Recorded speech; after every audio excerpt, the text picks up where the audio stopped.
Hey everybody, good morning. Thanks for tuning into the channel.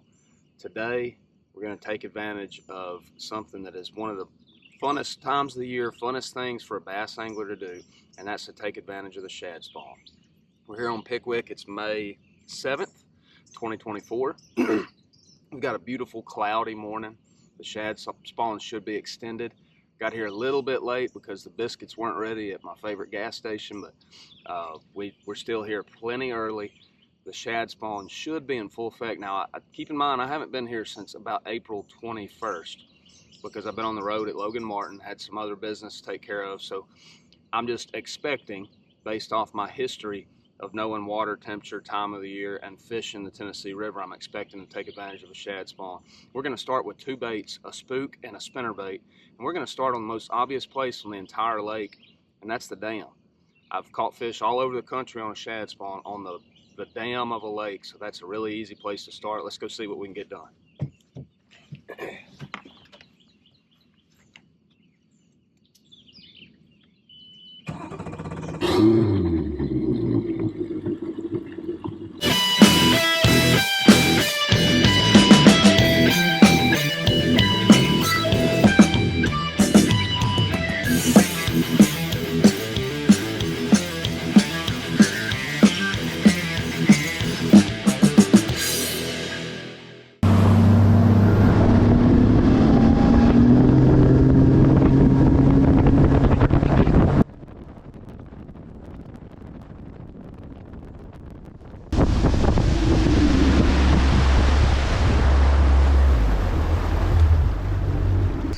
Guys, one thing I noticed right off the bat pulling out of State Park here at Pickwick was that there were blue herons on both of the points pulling out.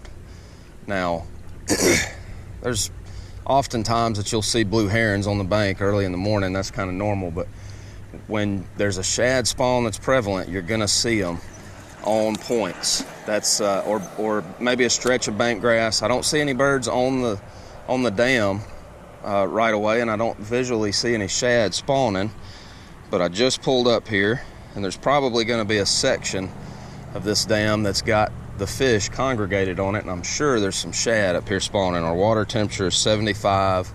It's a cloudy, perfect morning for it, but those blue herons that I noticed on the bank, that's a good indicator that the shad spawn is rolling. You always want to look for those birds. They'll tell you when the shad spawn's going down. I just saw, look like a fish knock a shad out of the water ahead of me. You want to be very, very aware looking for stuff like that during the shad spawn, because oftentimes those fish will give themselves away. Now, this bite is normally pretty hot and heavy, so I'm just kind of blowing down the bank, fishing pretty fast, because I feel like I will, even if I don't get a bite, I'll see some activity, some feeding activity when I get around the fish. So I'm trying to take advantage of this hour or 2 hours where the shad spawn will be prime and cover some water until I run into them, and then I'll slow down and fish one area a little longer, or maybe one stretch.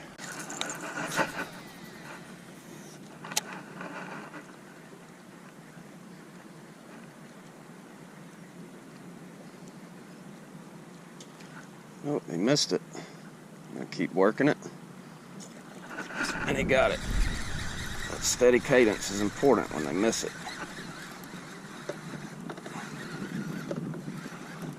Came back and got that Z Dog.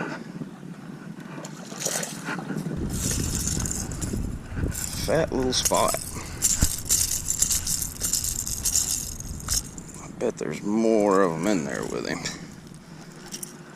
Spotted bass. If I look really hard, it's almost like little flakes of aluminum foil just flicking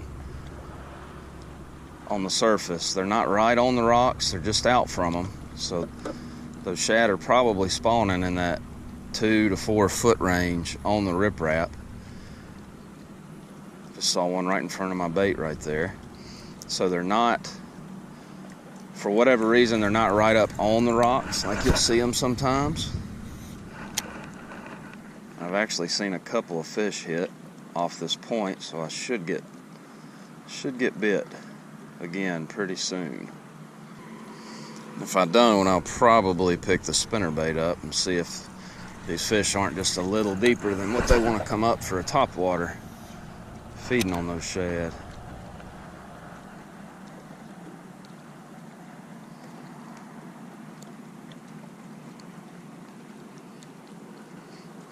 Oh, got him. Right on the point, right where he was supposed to be. That one's pulling a little bit. So that's 2 bites in about 20 yards. We're gonna lock it down here and maybe get us another bite. Got him hung in the side. And he came off, quick release. Looked like a little largemouth.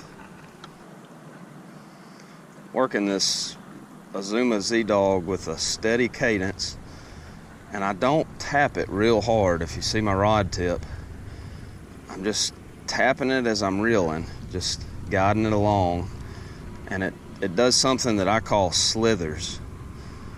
And it's not a real hard, obtrusive knock from side to side, but it's a more subtle slither, and really what I think you get out of that is that wake that the bait leaves, and it's subtle, and it really gets a lot of bites for a walking topwater.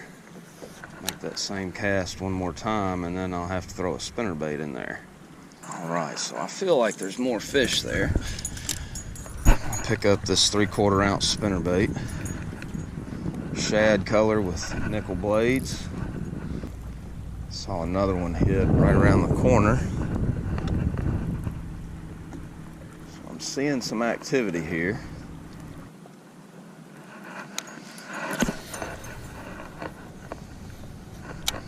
This water is really clear for May at Pickwick. Pickwick's a fairly clear water fishery, but it's especially clear right now. A lot of times this time of year we have a little bit of color to the water, and I actually prefer that because it just makes those fish easier to trick. One drilled it when I stopped it. He just didn't get it.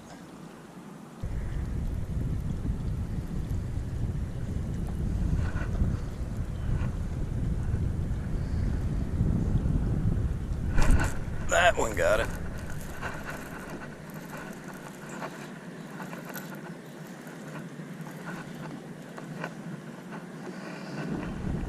I was kind of assuming I would catch a little bit bigger size. This might actually be a white bass. Nope, it's a spot. A little bigger one. He's hung outside the mouth. They're just slapping it. He has been a victim before. Decent little spot.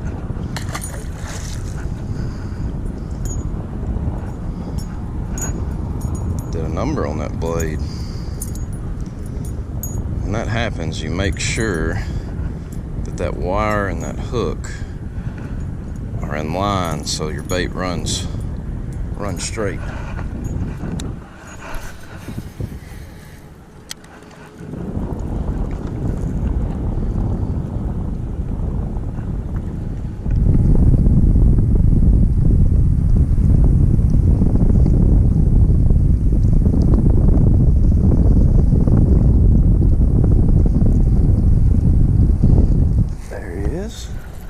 That one felt like a better one. He might have fooled me. It is a better one. I think we've got us a green one.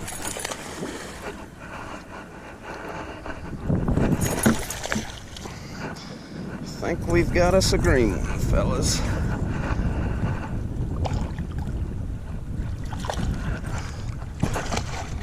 If I can land him. Come here, big girl. How about that for a shad spawn? The most obvious place on the lake. Let's see what that one weighs.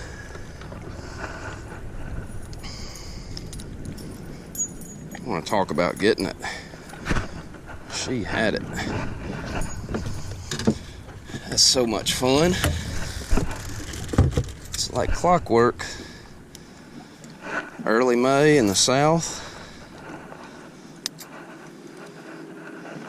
Let's see here. How about a 5-pounder on the dot? Yep.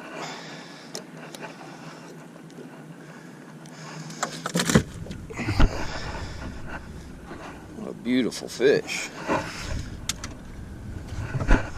Get a quick picture. All right. Thank you, darling.